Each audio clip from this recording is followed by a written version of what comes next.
Oh, happy Thursday, everybody, and welcome to another edition of Big Blue Kickoff Live right here on Giants.com and the Giants mobile app. I am John Schmeelk, joined by Paul Dottino.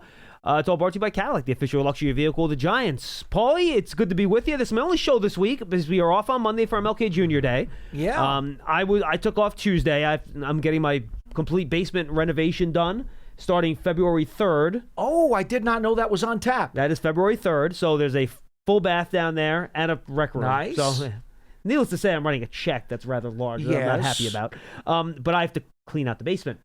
Everything that I don't want thrown away, you have to get out of the room. So I've literally took my day off on Tuesday, just hauling stuff out of my basement. It was not fun. I'm still not done. Now, the best part is I'm leaving for, and this is just a Schmeelk fest apparently, so here we go.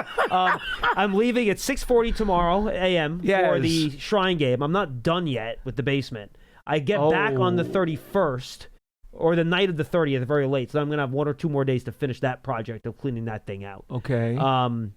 And then they start on that Monday. So, needless to say, there's a lot going on in the Schmeelk household right now. Whoa. I had an appointment yesterday in the middle of the day that I couldn't do the show, and then I'm traveling tomorrow. So this is my only show. I thought this would be a good day then to do a little Senior Bowl and Shrine Bowl preview. I want to make people very much aware, though, that John being a very big diehard Knicks fan like myself, at least you're getting this done before the Knicks playoffs. That is true. Which is a good thing to do because John watches the games downstairs. Do you not? No, I do not. I watch them upstairs. Do you? But now we will have a nice setup downstairs. Okay. Basically, I'm getting a desk in one corner. It's a pretty big room. I'm getting a desk in one corner where I can do work and actually get one of these like fancy podcast setups. So I'm going to have like shelves behind me where I can put like memorabilia up and everything. How about that? It's going to be nice. Okay. I wanted to do that. So that none of my terrible, when I'm recording at home, you guys have seen the videos. You mean the boss at home didn't give you trouble? No, because now she can just use the office upstairs and that can be hers. So I like it. So she will get something out of this too, which is good. We're going to have one corner of the room with like a TV and like a little couch sitting area. Good, the whole rest of the room is just going to be play area for the kids. Nice. So all the toys and garbage that's in my living room right now that I'm tired of looking at every day, it's all getting shipped downstairs. Okay. So makes sense. That'll make us very happy. I'm glad to hear that, John. We have like a fireplace in one corner of the living room. We literally can't see it. Like, it's just stacks of toys are in front of it. So we haven't used it in like 3 years because there's just stacks of stuff in front of it. Hopefully it still works. But it's sitting there, and I would like, at some point, to be able to access my fireplace yet again. My. Okay. Anyway, that's good. I did not mean to go there to start the show. I kind of just traveled there myself. So I thought where I was going is that this would be a good time to preview the Senior Bowl and the Shrine Bowl, because I'm not on tomorrow because I'm traveling, and then I will be joining you guys live, like I did last year, from the Senior Bowl next Tuesday, Wednesday, Thursday. I'm bringing the Comrec, so it'll be good quality. I'll dial in, and I'll talk to you guys, and I'll give you the update of everything that's going on out there, which should be fun. Do you know the schedule yet? Is that going to be mostly in the morning with the interviews? The practices, I believe, are from like 10 to 2. Okay. That's kind of how it goes. So it'll be probably somewhere in the beginning of practice 2. So you'll be in the press box while you're... There's a concourse. It's outside, but it's away from the fans. That I have a little table reserved, and I can do it from there outside. Oh, they took care of you, huh? Yeah. Nagy's a good man. I've built a very nice relationship with the people at Senior Bowl and Shrine. So yes, and the other thing I've noticed too, and that tells me something's coming down the pike. When you look at these two rosters, the American roster for the Senior Bowl is 4 players. The national has 4 quarterbacks. The national roster still only has 3. Yes. So who is the 4th quarterback going to be? That tells me, and Jim Nagy has not told me anything, folks. So this is just me knowing how Jim operates. And we had this conversation with him on draft season in December, that if there are guys that you want at the game and they indicate to you they might go, you hold a spot for them. Guys who play in a very warm, sunny climate. We're getting late early here. And the fact that, and because they just announced 1 quarterback yesterday, which tells me that, and there are 2 underclassmen quarterbacks, Cam Ward and Quinn Ewers, that are coming out that have not committed to one of these All-Star games yet. And my guess is that they were probably holding spots for those 2 guys. Yeah. And they announced an interesting player, actually, Taylor Elgersma, who's like a 3-time like Heisman winner, or the equivalent thereof in the Canadian football league, college football league. I don't know how that works up there, but whatever. So he took one of those spots. That was announced yesterday, I believe, or the day before. But we don't have the fourth quarterback yet. So I bet you, my guess is that Jim's holding out. That maybe one of those big names that's on the fence decides to go. But we have not got that announcement yet. But they usually do have 4 quarterbacks. And the reason they do that, folks, is that they have one quarterback play each quarter when you get to the game on that Saturday. So practice for Shrine, by the way, is going to be Saturday, Sunday, Monday, Tuesday. Right. I'm just there Saturday and Sunday. I'll have practice reports online and everything like that. You guys should check it out. I can come on with you guys on Monday, assuming we've landed in Mobile on time. Do, because we're traveling from Frisco to Mobile on Monday. Monday morning? Yes. Okay. I got to check what time we land. Okay. If I'm down in time, I can join you and talk about trying practice on Monday's show. And then we have Senior Bowl practice Tuesday, Wednesday, Thursday. And I'll be there for those, and I'll join you guys live for those. I'm flying out, I think 5:55 is my flight on Thursday afternoon. So I should be able to stay at most of that practice on Thursday without a problem. And guys, I got to tell you, and we'll talk a little bit about a Shrine, but I want to lead with Senior Bowl. The way this draft class is set up, where guys, there's going to be some teams that only have 12 to 14 first-round grades on their board. And frankly, a lot of those, 5 to 6 of those names might be different from team to team. Like, this is not last year's draft class where I think at 24 or 23 first-round grades on my board, something like that. It was the most I've ever had. It was a great draft class. You know what's funny, This John? is different, and I think we're quick. I'm sorry. No, I'll be done in a second. Since so many guys think it's wide open to get into that first round, more guys are committing to these all-star games to try to earn their way into that first round since it's so unsettled after those first 8 to 10 guys. Anyway, go ahead. I'm sorry. Well, I think what's interesting to me, John, and we know from our experience of dealing with these games, is that you'll get a bunch of guys who will commit, they'll practice, and then they won't play the game. They're trying to eliminate that as much as possible. They're trying and it's been to. better. It's been better. I'm very curious to see how many guys wind up coming for a day or two and then drop out because their agent says, okay, that's enough.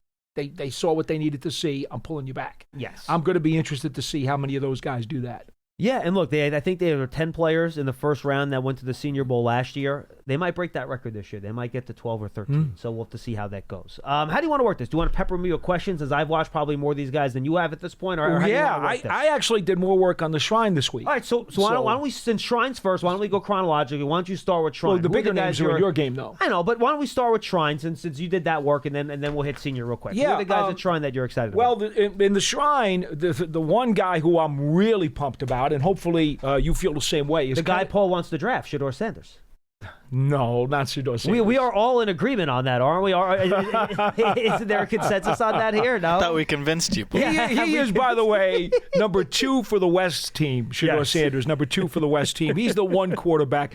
The only other quarterback. Which is the team that Shane Bowen is coaching about. Yes. The only other quarterback I think who has a chance of being a late third rounder is the Syracuse kid, Kyle McCord. Yeah, no, he definitely has a chance to be a day 2 pick. You know, for sure. Oh, you think day 2? I'm thinking day 3. Oh, round 3 is day 2. I meant to say day 3.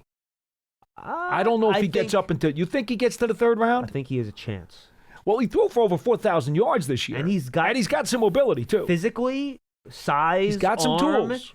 He checks all those boxes. I have not watched him in detail yet, so I don't. This is not my personal opinion. Tony thinks he could get into round 3. Accuracy issues. Because I prepped for this game more, and you were prepping more for that's Senior. Fine. That's good. Accuracy issues with him. And sometimes his decision-making just does not look like he's on par with what he's supposed to do. I think 12 interceptions this year, right? Yes, sir. Yeah. I think 5 in one game. It was, He had one really bad game against, I forget who it was, Virginia Tech maybe, something like that? Oh, I forget the game. Yeah, but he had one game where I think he threw 5 picks. Because I saw cut-ups. Yeah. 29 touchdowns against 12 interceptions. But I wrote down just accuracy issues and decision-making processes, which are going to hurt him. They're going to hurt him. But I do think next to Sanders, he's the biggest quarterback in the Shrine. Yeah, 100%. Absolutely, yes. With you 100%. Cam Miller is the only other guy that's kind of interesting. North Dakota State, only because he's won 2 national titles there. Well, we know FBS. Now, North Dakota State is not known for their passing. They run the ball and run the ball and run the ball and run the ball. So I'm curious to see him up close to see maybe if something... you see a little bit more than what you're able to see in that North Dakota State offense. Now, originally, apparently, Kyle Rourke had committed to the game, but then is out. Well, he's hurt. Yeah. He's hurt, so he can't play. That's why. Originally, though, they were thinking he was going to be able to make it. Rourke is the quarterback from Indiana for the folks that don't know. Had a really nice year this year. Yeah, and quite frankly, he's got a frame on him. And then they revealed after the year that he played on a torn ACL the whole year. Yes. God bless that kid, man. Tough as nails. That's gonna make a lot of people impressed that he did that. He could be a 4th or 5th round pick for a team as a developmental guy. Yeah, and you know what, John? I don't necessarily think that's such a bad idea for somebody who can wait. No, he's fine. Much like what the Jets did with the Florida State kid, Travis. Will Travis. Had the broken leg, and they're like, okay, we'll redshirt him for a year. Sure. All right, anyway, so those quarterback-wise. But here's my guy. The guy I really love is the defensive tackle, Kenneth Grant out of Michigan. He's a moose, and he's an athlete. And he probably will be the highest drafted player outside of Sanders to come out of the Shrine Game. Absolutely, no question about it. I'm with you on that. And more of a run stopper and a clogger. He does have some athleticism, though. And I think if somebody gets him, somebody like an Andre Patterson gets a hold of him, and they polish him up and they teach him some pass rush moves, he could be really good. You could argue he has more upside than Mason Graham. Graham's a better player now and a much safer player. Yes. But in terms of raw physical traits, you could argue that Grant is a little bit above Graham in that respect. I will add to your comment by saying, for me, Grant is more projection. Graham is more production. 100%. Yes. With you 100%. So that's the guy I'm most excited about outside of Sanders. Totally agree. The other two guys who I'm interested in, Nazir Stackhouse from Georgia. He's a plugger. He would be a Dexter Lawrence backup. Correct. As a nose. He's on my list too. I got him possibly as a 3rd rounder. Yeah, I agree with that. 3rd or 4th. I'm with you on that. So Grant is for the East. Stackhouse is for the East. Grant is 97. Stackhouse is 92, in case you're looking for those two guys. The other fella who I was kind of curious about, and this is a little bit more of a reach, but it's only based on traits, John. Traits, not necessarily the production, although it was good. Brandon Crenshaw-Dixon. Yeah, he's on my list. I have not watched him. The offensive tackle out of Florida. Yeah. I'm thinking he be 4th round, okay? But his traits, 6'7", 315 pounds, maybe a little bit heavier, nice arms, knows how to wall guys off, moves around well, has some athleticism. I think he's going to be West number 65. He, to me, has the traits where if you want to take a sleeper tackle, that's my guy. Yeah, I'll throw a couple of other names out there, Paul. The 3 Colorado wide receivers are all interesting. Shedeur will be throwing to all those guys who are all on the same team. Those are guys to keep an eye on. I'm interested in watching the Notre Dame tight end, Mitchell Evans. He's a bigger guy who can block. He's got a big frame. He's not the best athlete, but I think he could be a nice little two-way tight end for you a little bit. That can work a little bit in that regard. You remember Tommy Tremble? I was big on him. Yep. When he came out of Notre Dame. Who's actually put together a nice little career. He's been okay. He's been fine. But I thought he'd be better. I don't think this year's version of the Notre Dame tight end is as good as Tremble was. Yeah, I think you're probably, because I think Tremble probably had more athleticism. Yes. It hasn't been unlocked yet in the NFL, Correct. but it's there. I thought much more upside. I agree. Luke Lakey. I got to get some of these names right, man. Well, we've got a lot of studying to do on the pronunciations. Iowa tight end. That should be all you need to hear. Iowa tight end. I'm serious. No, look, you joke around. You're 2 years ago, he was a huge prospect. Yeah. He tore up his knee. He hasn't come back quite the same, but who knows? Another year off. Just a guy to keep an eye on. That I think is interesting. A name you'll be familiar with, old former Dolphins wide receiver Oronde Gadsden. His son, Oronde Gadsden Jr., is a tight end. And frankly, the older Oronde Gadsden might have been a tight end if he played in today's NFL. He was so big anyway. Am I wrong? He was a bigger, slower wide receiver. Very true. Very true. That's a guy, Nick Nash, out of San Jose State. He just had a wide receiver. He had a lot of production in college. And then the last guy, he's on your list, I know, but he's not practicing, which I'm sure you to bring him up. Siobhan Ravel actually might go before Grant in this draft. I think there's a chance of that. Well, the ACL really dropped him. Small school guy, East Carolina, so he's not a big school guy. But he was having a great year, on pace to be maybe the 2nd or 3rd cornerback taken in the draft. Played 3 games. But in late September, early October, I forget which, tore his ACL. So he's not participating in any of the practices, but he'll go there and interview. And with the way this draft is, I think he'll still be a 1st-round pick. I think a team will pull the trigger, but it probably won't be until the late 20s. Because you're going to have to be a team that doesn't need him to play right away. Right. Because you just don't know when he's going to get on the field. Luckily he tore it early, so tearing it in September, 11-month recovery for an ACL now, that's pretty realistic. But even if he comes back, is he the same guy? That's the problem. Even if you look at Trayvon Diggs last year, right? He came back, didn't really look like the same guy. Well, they always say it takes 2 years, right? It does. For something, there are freak shows like Adrian Peterson where it doesn't, but for most normal human beings, it takes 2 years. For those of you who don't know about Shavon, 6'3", 190 plus, with terrific length and really terrific cover skills. He would have been a very high first-round pick had he not gotten hurt. Yeah, top 15, we're talking 100%. All right, let's go through Senior Bowl really quick. It's already 47. We got some calls on the line. I'll make sure we get to them.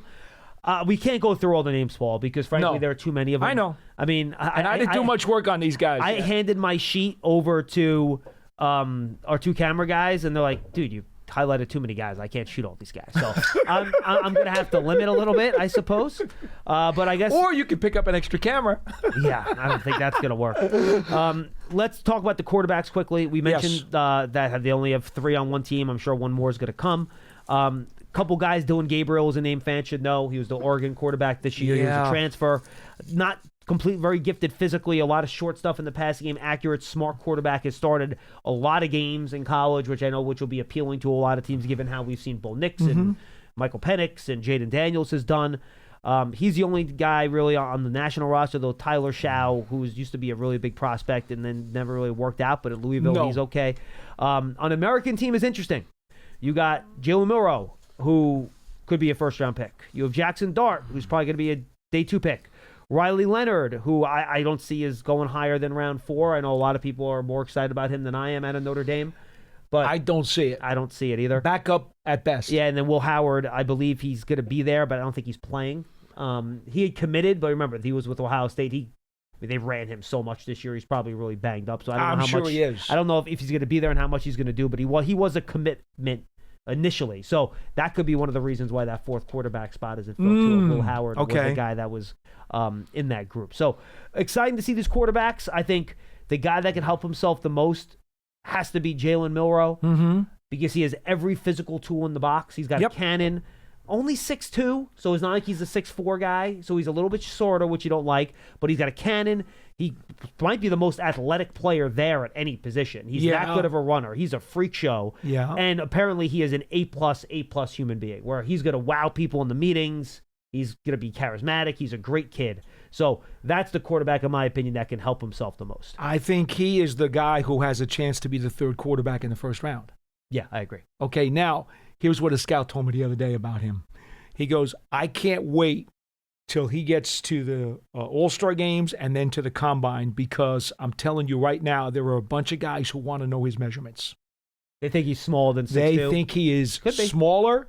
They're worried about, they want to see his hand size. He's pretty thick, though. I'm not worried about his weight. But, no, that's not it. Yeah. It's about his stature. I buy because hand size. Oh, that's interesting. And they want, the ball's different in the NFL. You know that. Yeah, the college ball is actually a little bit fatter than the NFL ball. It is, but you can grip it more on the circumference than gripping it as a pointy. I don't know how. I don't know how he holds the ball. I haven't watched. I have no idea enough to see how he grips it, but it is a different grip, and so that could be an issue. So I was told they want to check his hand size very carefully, and they want to check his stature very carefully, because as we all know, not everybody who is on a little bit of the shorter side can be as effective as Drew Brees was. No question. My favorite position group in this year's Senior Bowl has to be the defensive line and edge group. It is phenomenal. It's off the charts good. You're going to get the most first-round picks out of this group. You got Deion Walker, who is just a 340-pound physical freak out of Kentucky. He's not consistent enough, but my goodness, he's going to wow people with his flashes. Walter Nolan, defensive tackle out of Ole Miss, is really good. You have Shamar Turner and you have Shamar Sanders, the 2 defensive linemen / edge players out of South Carolina, who are out of Texas A&M, that are both going to be really, really good players. Keep an eye on them. TJ Sanders out of South Carolina, he's a really good player.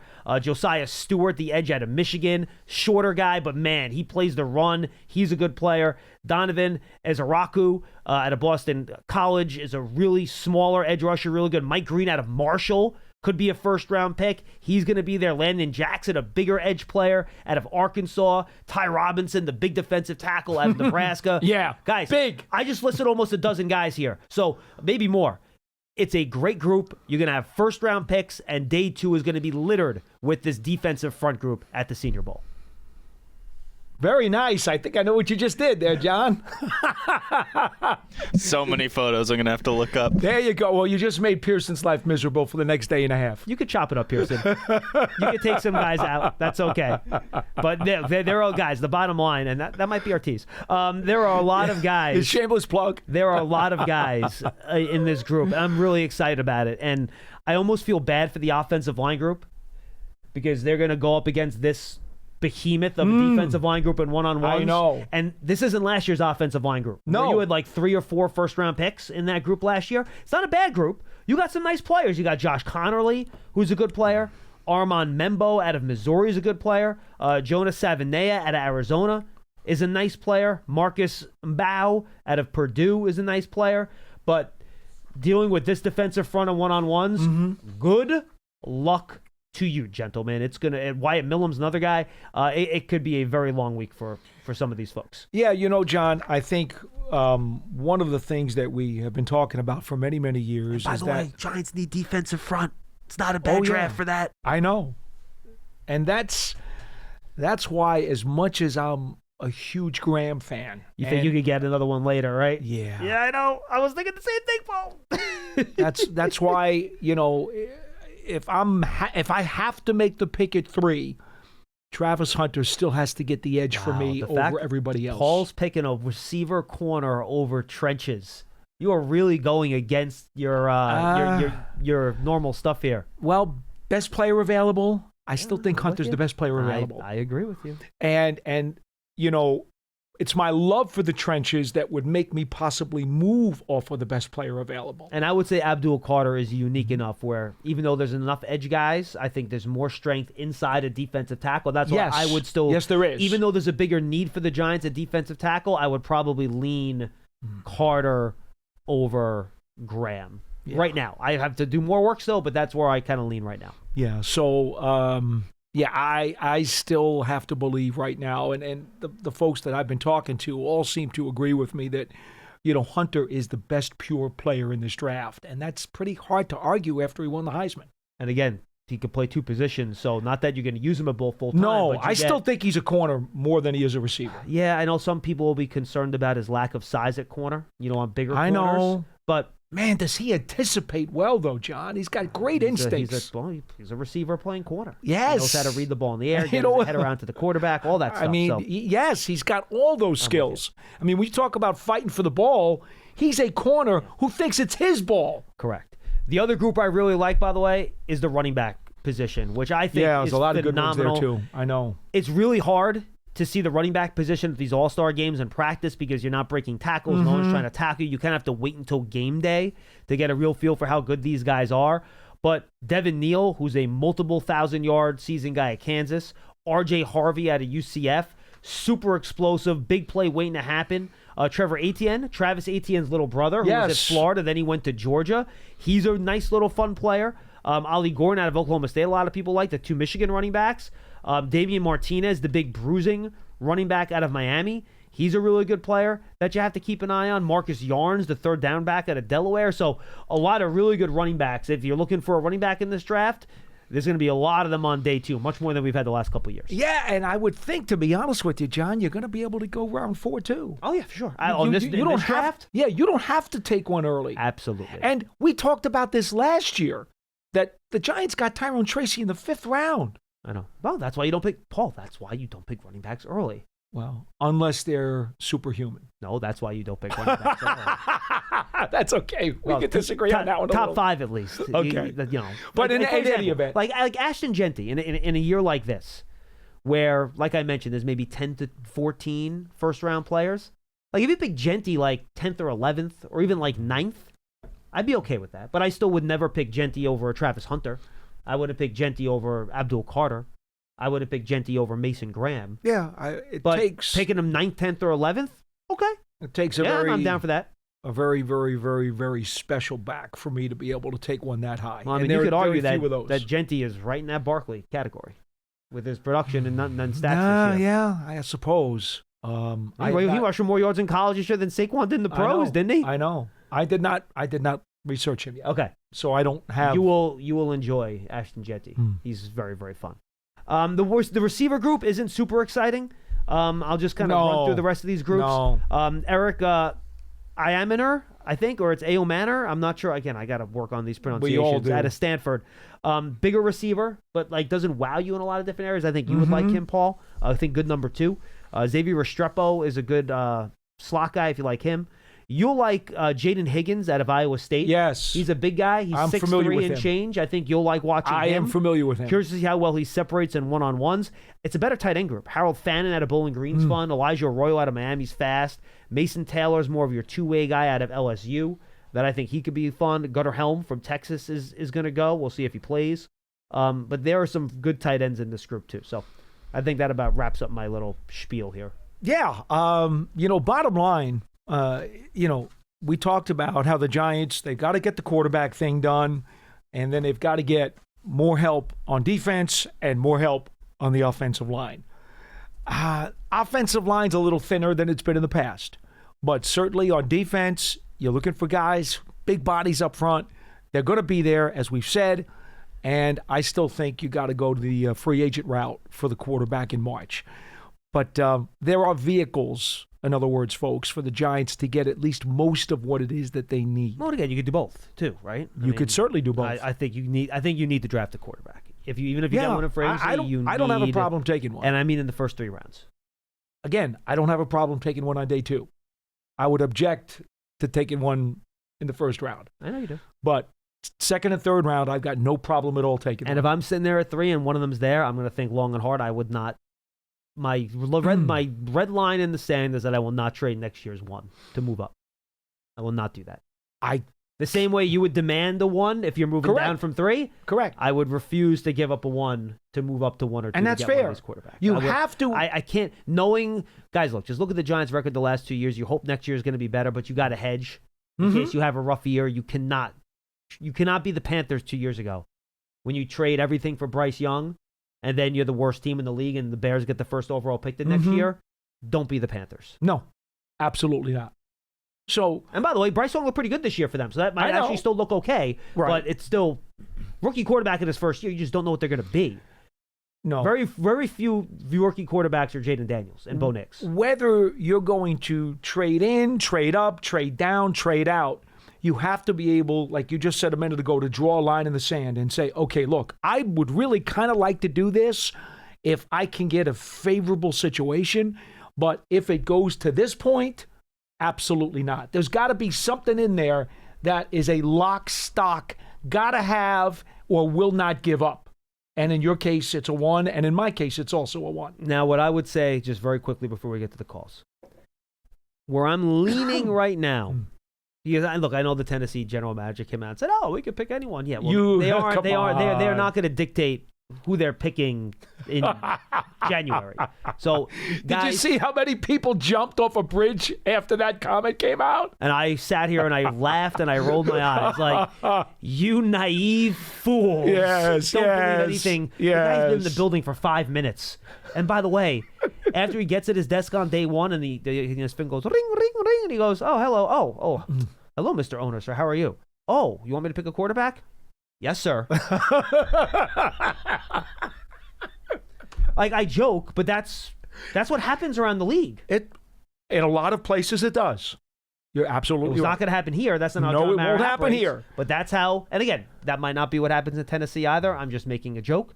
But drafting a quarterback for many organizations is a bigger decision than one that's just made by the general manager. It's an organizational decision. Because there's a lot of business involved in that. Well, yeah, I mean, it's the centerpiece of your franchise. It's No the question. most important thing. So, yeah, I would not take that seriously. And then who knows what the Browns are going to do it too. I've heard trade down possibly for them if they want.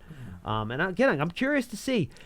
I do think there's an outside chance. I don't think it's likely that this ends up being maybe not quite as bad as the Kenny Pickett year, but the league kind of has a consensus that these quarterbacks are not top 3 players, and everyone just passes on them. And both guys get into the 8 to 15 area. Ooh. I do not think that's going to happen because there are enough teams that are desperate for a quarterback. So I do not think that's going to happen. but I would put the percentage chance of that happening at higher than 0. Wow. I don't have that much faith in people around the league. All I'm saying is higher than 0. 1%? 1%? No, okay. It could be anywhere from 0 to 5%. Okay, that's fair. Like, you don't know. Like, it could happen. It's not impossible. We saw what happened look, at this time, the Kenny Pickett year, right. People were talking about Kenny Pickett being a top 5 pick. They were. And how'd that go? So I think it's great that you're bringing up the possibility because, again, very unlikely, but I don't think it's impossible. There is certainly a wave of people who don't believe that the value is there. So, yes, you have to acknowledge the possibility, but we also know the climate and the desperation that so many teams are liable to have. I would probably fall off my chair, surprised, to use one of my favorite examples. If the Raiders don't pick a quarterback at 6, if one of those two guys are there, I would fall off my chair. Like, here's my chance now to jab you a little bit with a conundrum. Jab me. Okay. What's got a better chance of happening? Quarterbacks go in each of the first 3 picks because that's almost 0. Because team number 3 or a team they trade out with takes Milroe and way overdrafts him because they're so desperate, or what you just said, that none of them go. None of the top 2 guys go in the top 10 picks. I think what I said has a better chance of happening. Okay. I agree with you. But so my little the desperation for a quarterback can sometimes make people do crazy things. My little pet scheme right now, and again, I haven't done my full study on Milroe yet, so my opinion can very well change. You know he's going to go up, though. He's going to go higher. My opinion can very well change on this. My little pet scheme right now is to trade back into the first round to pick Milroe. I don't think that's out of the question. I want to shoot for upside with quarterback. Like, could Jackson Dart be an okay NFL quarterback? Sure. Do I think there's a good chance Jackson Dart's going to be in future All-Pro one day? Probably not. So look at these quarterbacks that are, winning games and we're in the final 8. They're all superstars. Like, I want a guy, and look, Jalen Milroe has a long way to go, and we got to see about the measurements. To your point, all that stuff. I need to finish my study on him. Yeah. But he's the only other guy in this group besides the top 2, and I even think Milroe has better tools than Shedeur, though Shedeur is so much more polished and a better thrower and anticipator and all that sort of stuff. Much better quarterback. But Milroe's raw tools, I mean, you look at him and you're like, all right, that guy can be an NFL quarterback. And I could see him, if he figures it out, he could be a high-level NFL quarterback. So I'd be willing to do something for him because I think he does have a chance. And again, that might be 1 or 2 years away. That's going to take time now. But hence the bridge. As a dart throw, as a bite of the apple, sure, why not? I think that most people, if you really boxed them into a room and got them in a quiet room where they weren't influenced by a crowd outside, they would probably tell you that Milroe has the widest margin of upside of the quarterbacks that we just talked about. I agree. All right, you want to get some calls in? Yeah. Sorry, folks. Didn't mean to take so long there. I'm gonna try to rapid fire through a lot of these guys for you, and we'll rock and roll. All right, let's go to Jason in New Haven. Jason, what's going on? Hey, fellas. How you guys doing? We're good. Good. Thanks for taking my call. You're welcome. Quick thing. I just wanted to say I agree with you, John and Paul. I mean, I've been a Milroe guy. I know he didn't have the best season this past year, but I'm with you. If we're looking for a potential star, and I've always said in today's NFL, you need a guy that can move, as we've seen throughout these playoffs, from Josh Allen to the young man in Washington. Jason, all 4 quarterbacks that are going to be playing this weekend are all extremely mobile. Yeah. Yes, and first time that's ever happened in the playoffs. And I've called before, and I said, I've called before, and I've stated that I think all these quarterbacks need a city year. So, in my opinion, if of course, things change, quarterbacks may play earlier than expected, but I think they all need to sit. So if I'm going with that, like you said, I'd rather take the higher upside guy. Quick point. The other thing I've noticed, and I'm sure you guys noticed watching the games this past weekend, the one thing that really stuck out to me has been between the Bills, the Eagles, Kansas City, and not so much the Redskins, but I'll include them as well, just for the sake of argument, and I've been saying it for a while, and I know you two agree with me, is the line of scrimmage. Mm-hmm. The line of scrimmage. And what stuck out to me really was the Eagles and the Bills' offensive line. Heck yeah. And the way they just beat up on those defensive lines they were going against. And I remember at a time when we were that team that would beat up on D lines years ago. 5 yards. Years ago. Yeah, of course, years ago.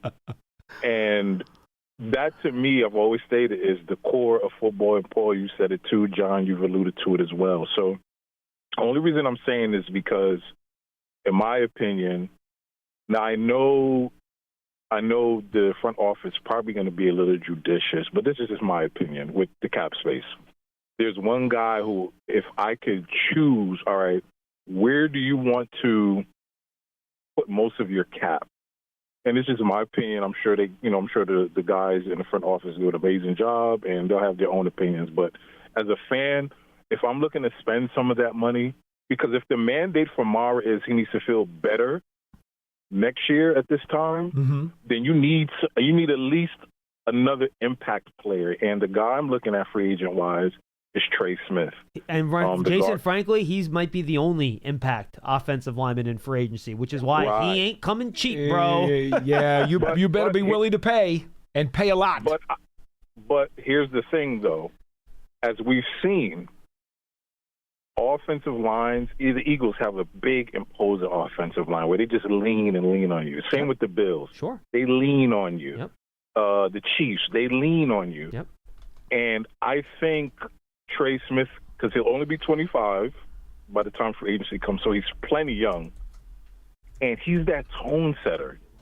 And to me, we need to build those lines. I know everybody's talking about Travis Hunter and the quarterbacks and great players, no doubt about it. But if we want to mimic some of those teams, it really does, and we know this. We've seen it because we've been part of these championship teams that we've seen.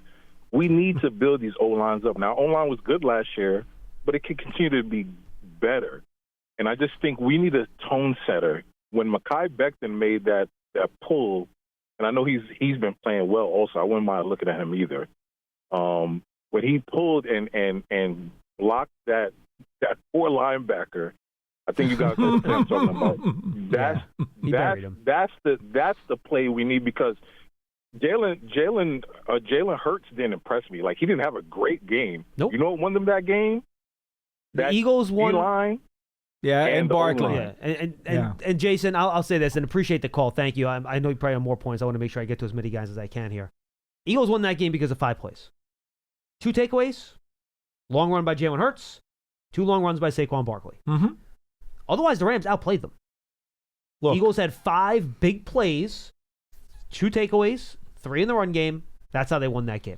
And by the way, it might be the same thing this week against Washington, who's now without their best offensive lineman in Sam Cosmi. Good luck blocking Jalen Carter. Godspeed. And look, Washington's defense gave up 500 yards of offense to the Lions. The Lions just gave it away 5 times. They did not stop anyone. I think the Lions punted once the whole game. So Goff wasn't Goff in that game. There is a chance that the Eagles run away with that. You know, John, I know the finalists for the NFL MVP came out, and Barkley is one of them. Oh, we should mention that Malik Neighbors got nominated for Offensive Rookie of the Year, too. Oh, did that one come out this morning? Yeah, that came out this morning. Okay. Right, Pearson? That's correct? Yeah. Awesome. Okay, to the MVP voting. Look, you know that I've always been a huge Josh Allen fan, so I'd love to see him get it. But I'm sorry. The Philadelphia Eagles do not get even close to the NFC Championship game without Saquon Barkley. And without Barkley, they are not sniffing the chance to go for a Lombardi trophy. He makes that much difference. That's fine. You can say the same thing about Josh Allen with the Bills. Well, or Lamar Jackson. No, but here's the the point. Here's the point. Quarterbacks are quarterbacks. Right. Everybody knows quarterbacks are the most important guys on the field because they handle the ball all the time. So what I tend to do is, if you want to give a Player of the Year out and an MVP out and make them 2 separate awards, that's fine for me. Okay. So you want Barkley to be the Offensive Player of the Year, not Correct. the MVP. Okay, I'm fine with that. That's Correct. Okay. Sure. But I'm just saying he's nominated for MVP, and I would go give it to Josh Allen for MVP. It's either him or Lamar Jackson, one of the other. Right. I mean, have you looked at Lamar Jackson's stats this year? I know. It's going to be a quarterback. Yeah. Okay. And frankly, just based on numbers, it should probably be Lamar. But Josh Allen also had a hell of a year. So I'd be fine with either one of those two guys. Well, he had Derrick Henry. Both are in Baltimore. That's the difference. But he also didn't have a great receiving core there either in Baltimore. So, okay. And I think Allen had a better offensive line. Bottom line, either one of those guys would both be very deserving. I don't think anyone would complain if either one of those two guys. No doubt. Correct. But I'm hoping that Barkley gets Offensive Player of the Year because I know the impact and the difference he's made as a non-quarterback. He put the Philadelphia Eagles in an entirely different category. No, I don't have an issue with that at all. I'm with you. James in Georgia is up next. Hey, James. Hey, what's going on, Paul, John, and Pearson? We're sitting at home off of the snow day that we got down here in Georgia. How much snow did you get, James? Man, probably like a half an inch. Nothing. My! I feel so bad for you, James. You must be suffering down there. You got calluses on your hands from the shovel. How do you do it? Do you have your boots out? Like, do you have like a snowsuit? Right. Like, what are you doing? Yeah, right. Like coming from Virginia, where we had snow, and born in New York and all that, and I'm used to freaking blizzards, high as cars. Here's what you tell those folks, those neighbors that you have down there. When you only get a half an inch of snow, you can broom it off your sidewalk. Yeah, you don't even have to get the shovel. Right. Yeah, you're right. You could just sweep it right out. That's a beautiful thing. Or you can bring out one of those leaf blowers that you use in the summer. True, too. You can use the leaf blower and blow it away. Yeah. It was kind of like a frozen rain that just kind of stuck to the ground. Ooh, that's nasty. That is nasty. People down here in Southeast Georgia, North Florida, they can't drive in the sun, so we got a little bit of white stuff, and they said y'all stay home, so got to stay off today. I got you.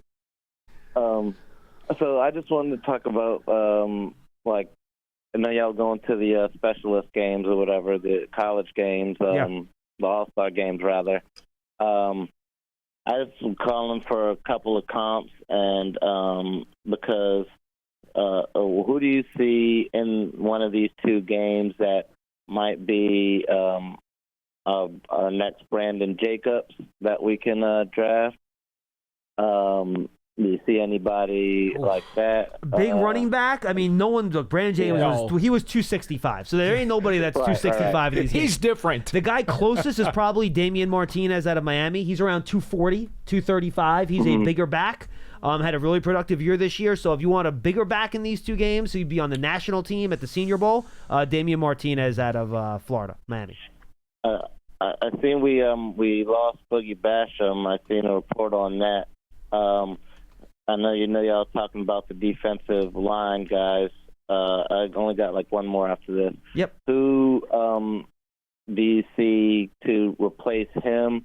And I know going off of free agency, which hasn't come up yet, we might lose some guys. So who do you anticipate the Giants looking at to possibly replace him, and possibly Nacho if you want to revamp your defensive line some? Yeah, I'll give you two guys. So if you're looking for a Boogie Basham replacement, he's more of a bigger, stronger, run-stopping edge player.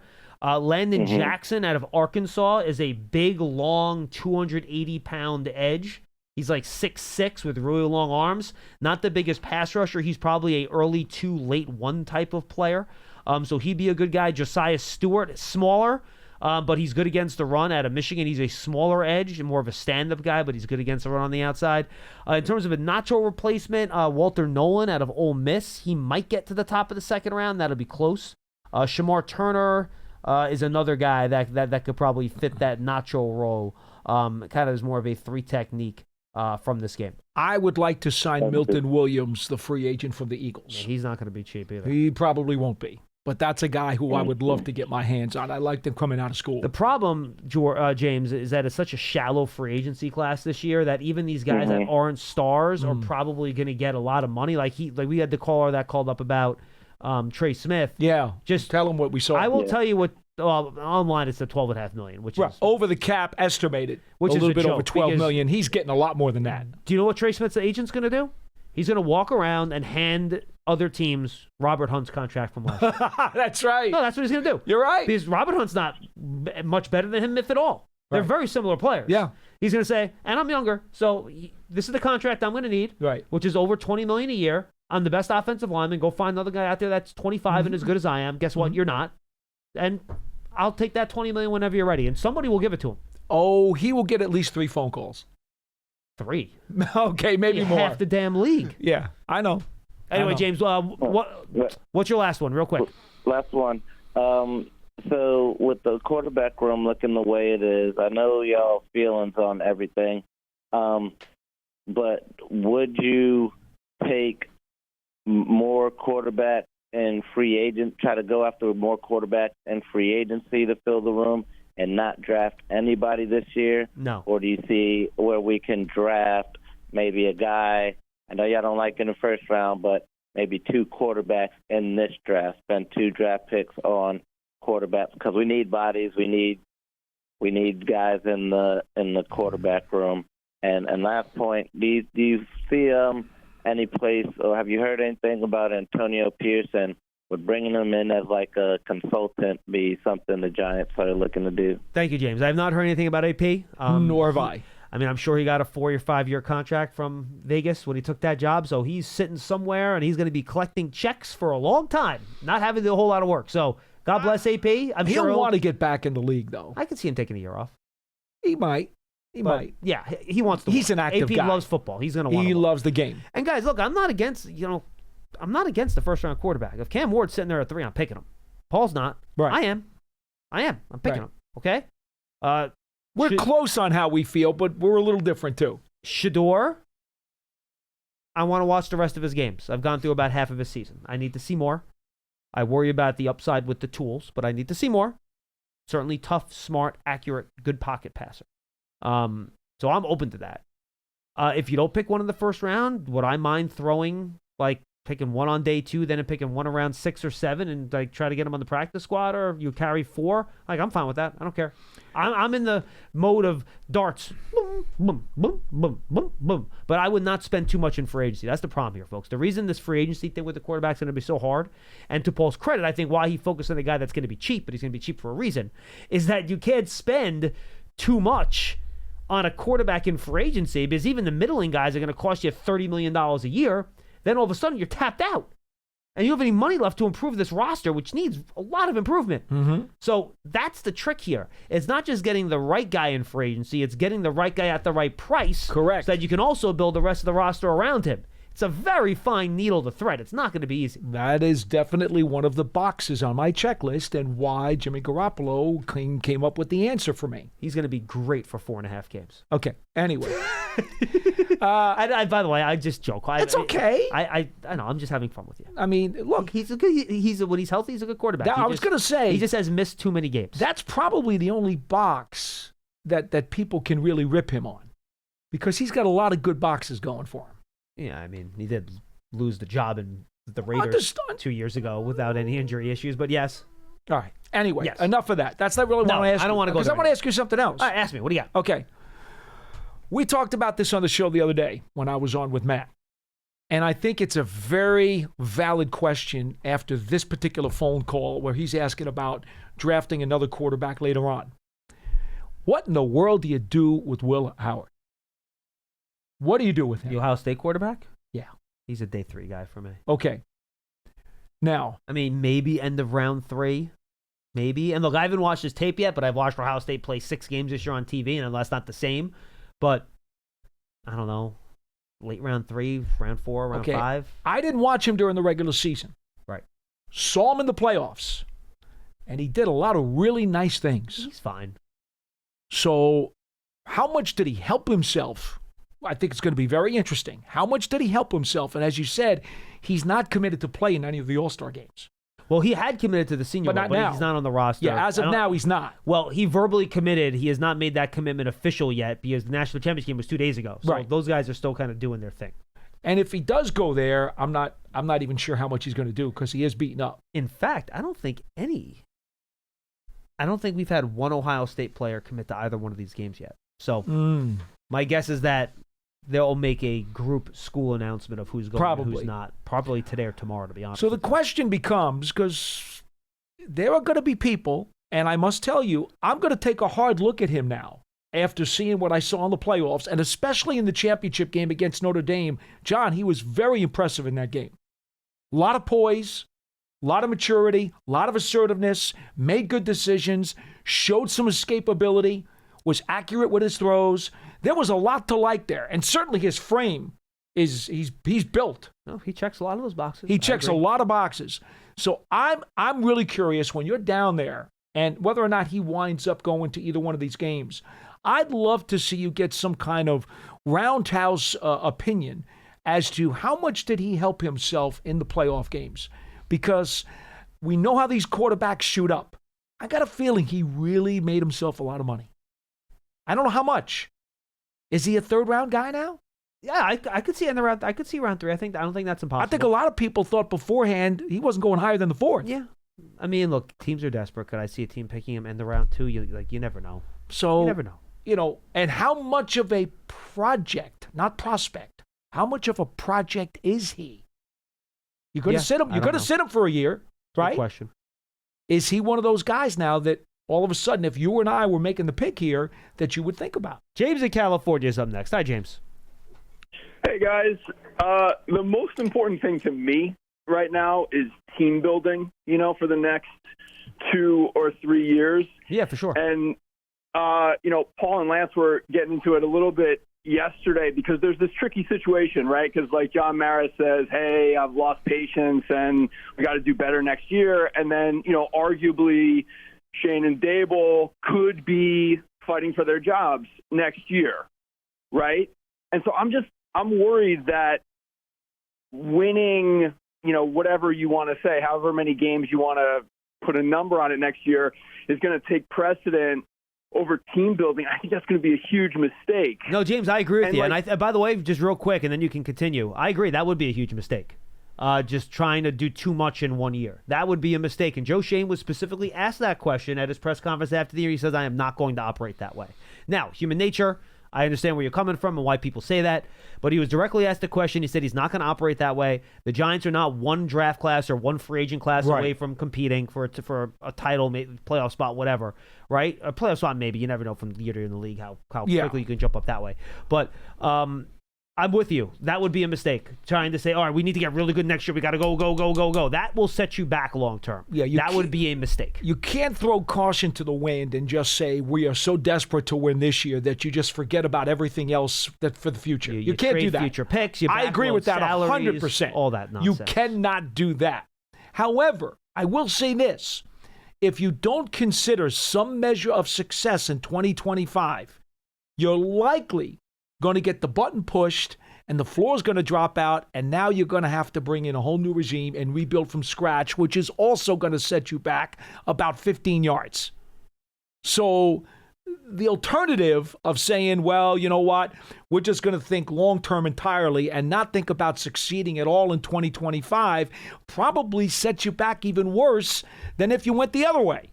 So it is a very, very, very small box that you got to thread here. This is tough. This is why the Giants are in a very sticky predicament. Let's not kid ourselves, folks. This is sticky. All right, so here's my 2 suggestions on if you're going to prioritize team building and not, going after wins next year. Right? One of my thoughts is you can't trade down from 3, right? Because, Schmeelk, I think I'll just defer to you, Schmeelk, on the draft stuff. But what I've been hearing over the last week or two is really, yes, you can say there's 6 guys, right, at the top 6. But really what I'm hearing is, take the quarterbacks out. There's only 2 guys. Carter and Hunter? Yes. That could be all pro. I would argue Mason. I think Graham, you could make the argument, could be in that category. Yeah. So I think you might get to 3. But look, then I think you would take a little bit of a step down with the Tet McMillans of the world and guys like that. So I'm with you. I agree. But you'd say Graham would make that list? I haven't finished my final grades yet. I think he's going to be below those 2 guys for me. I think the other 2 guys probably have a little bit more upside than Graham does, which is why they're going to be probably higher for me, and Graham will be probably at the top of that second group.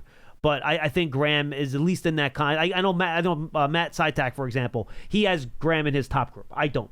So I think you can argue it either way. I got him in the top 6.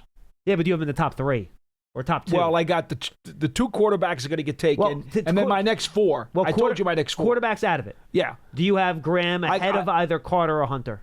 I got Hunter, Graham, Carter, and Johnson. Those are my next 4. Oh, so yeah, I have Johnson. I know well below. you're not as high on him as I am. Okay.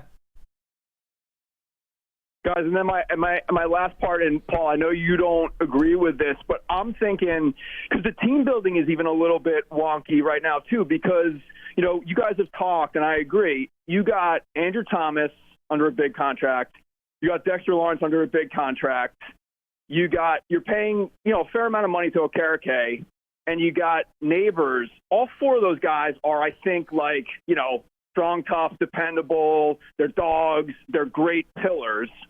Right?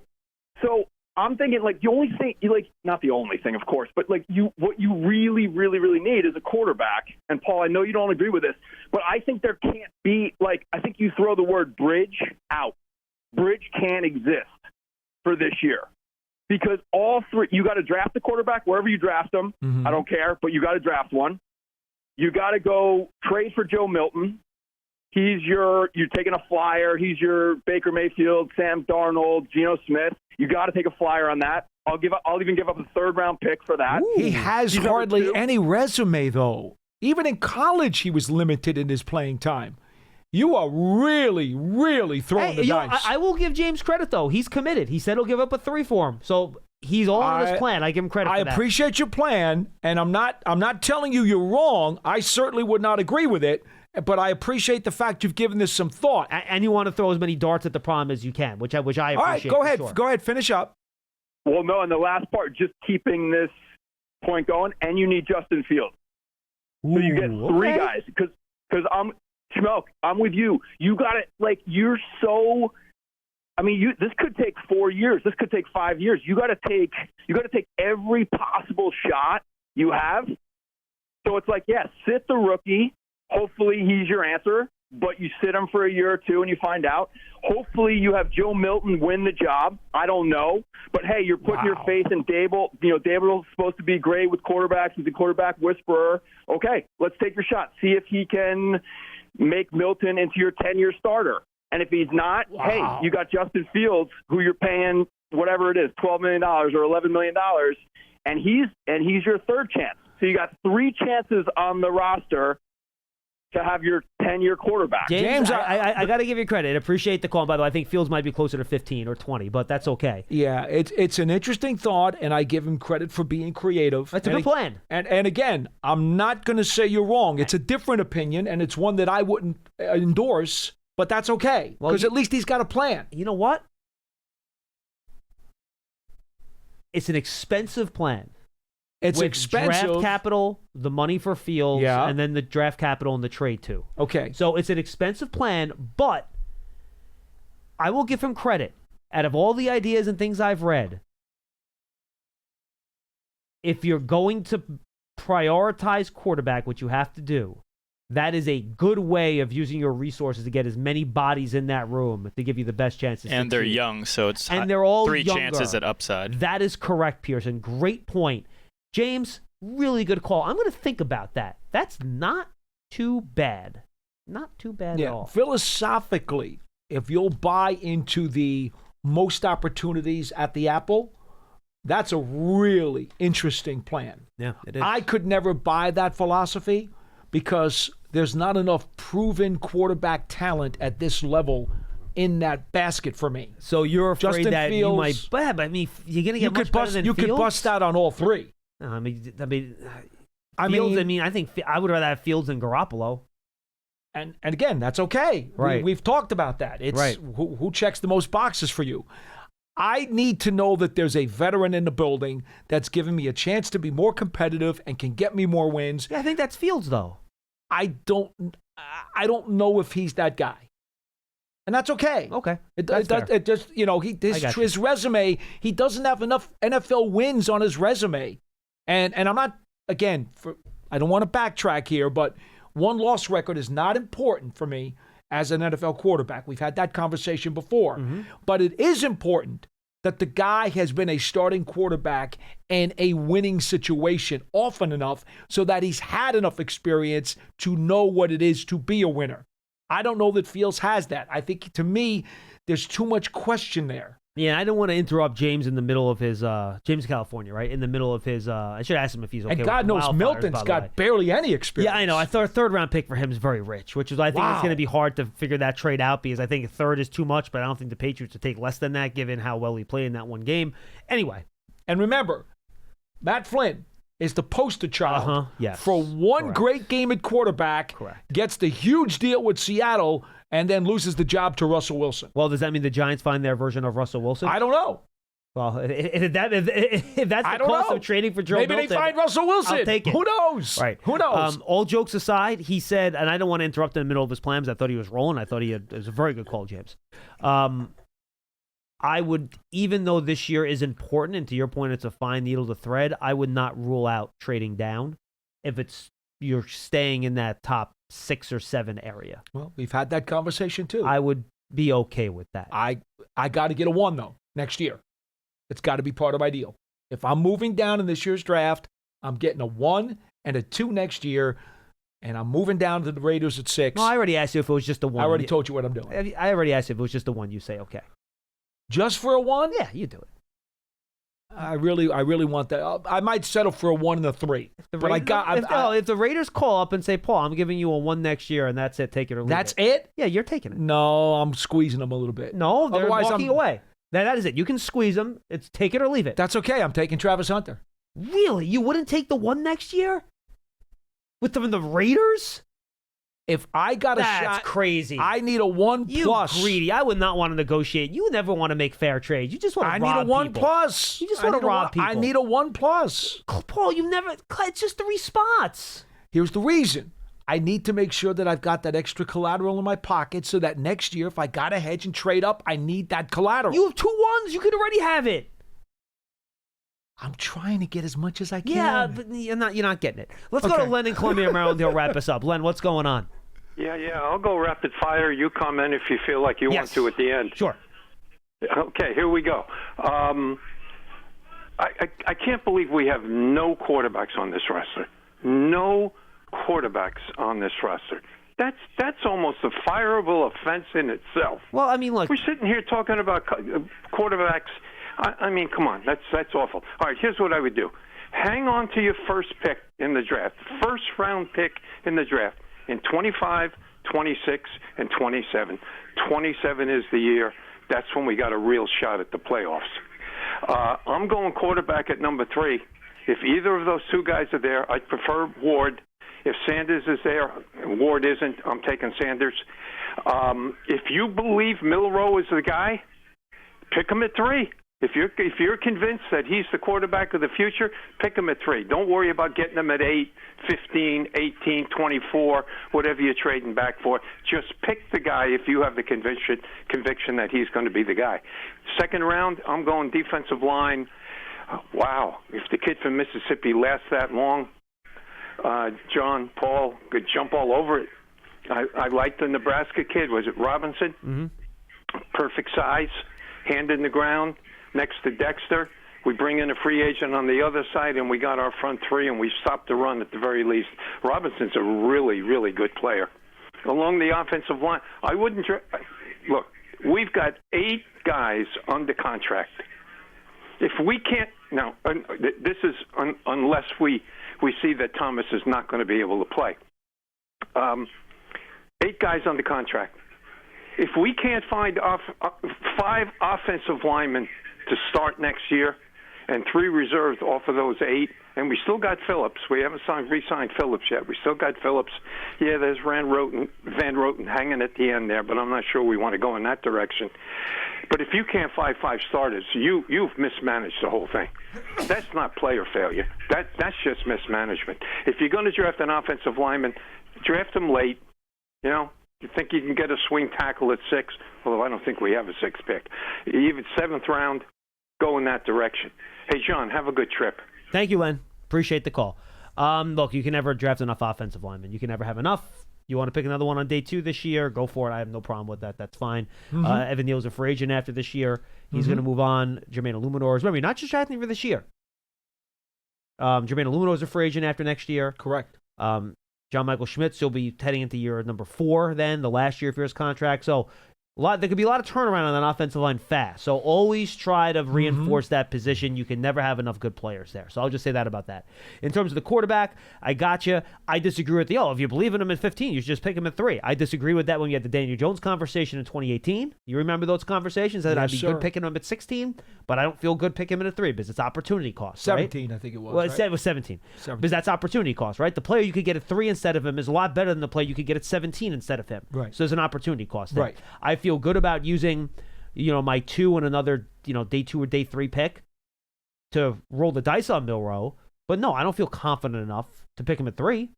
No, he hasn't shown me enough. So there's a difference there. You grade players for a reason, right? Guys have grades. They slot in certain areas for reasons. I'm not just saying, if I believe in him, I believe in him. That's not how it works. Like Jalen Milroe has my opinion, a much lower chance of success than, let's say, Drake May last year, Jaden Daniels, whatever, right? So that's why you don't pick him as high. So that's where I look at that, at least. I thought his defensive tackles you mentioned were good. And I think that was pretty much all his points. I got everything. The only thing that Len didn't do was indicate how he would spend some of his free agent money prior to the draft, which may affect what positions he wants to fill at the draft. Right. And again, I know that they've got enough money to probably spend it on one guy who's going to cost them some, and that's Milton Williams for me. I think so much of him, even though there's defensive tackles in the draft. Yeah, I would definitely. And I know that. I would be definitely. He's a really good player. More in the spread the money out with Illuminor, Runyon level contracts between 6 and 12 million. And that's more likely what they're going to do. 4 or 5 guys, and you can, if you're spending an average of $8 million a guy, you can get 4 of those guys. Yeah, you can. You can get 4 of those guys, and you'll be okay. Okay. Right? You can, and look, if you backload those smaller contracts, that's not going to kill you. No. You can move that money around, play around with it, and that's not going to hurt you.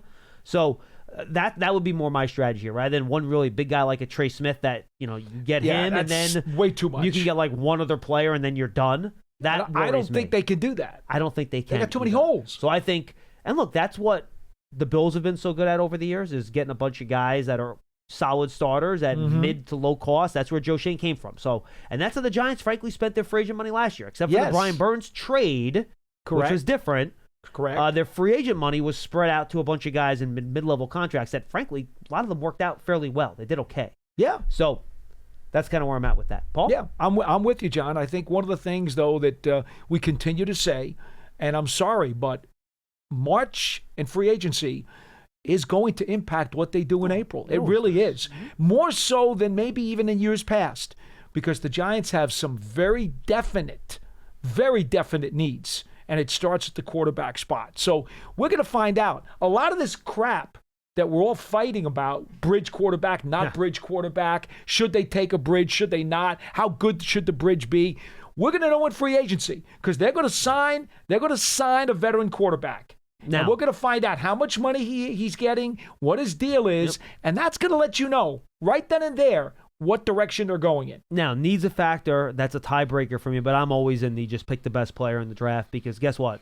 There are enough injuries and things happen in the NFL where that guy, if the guy's really good, you'll figure out a way to get him on the field. That's not going to be a problem. So that's why I always looked at. John Soto Podcast, folks, very quickly.